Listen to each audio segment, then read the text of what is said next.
হতাশার কারণ আছে, আপনি হতাশ না, এর মানে হইল আপনি আপনার প্রবলেমগুলোকে সলভ করার চেষ্টা করতে পারবেন। আপনার জীবনে 3টা দুর্ঘটনা ঘটছে, ওকে, এটা কি হতাশার কারণ, তাই না? সো 3টা ঘটনা ঘটছে, 2টা মানুষ, একটা মানুষ হলো তার জীবনে হতাশার ঘটনাও আছে, সে হতাশ, এই মানুষটার লাইফে কোনো রেজাল্ট নাই।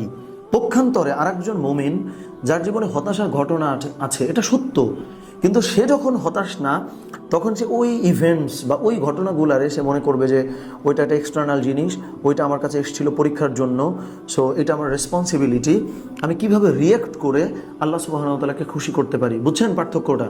তার মানে আপনার জীবনের ঘটনাগুলোর আপনি ডিনাইও করছেন না, আবার ওই ঘটনার ফলে আপনি আক্রান্ত হয়ে ধ্বংসও হইলেন না। So that's the strategy.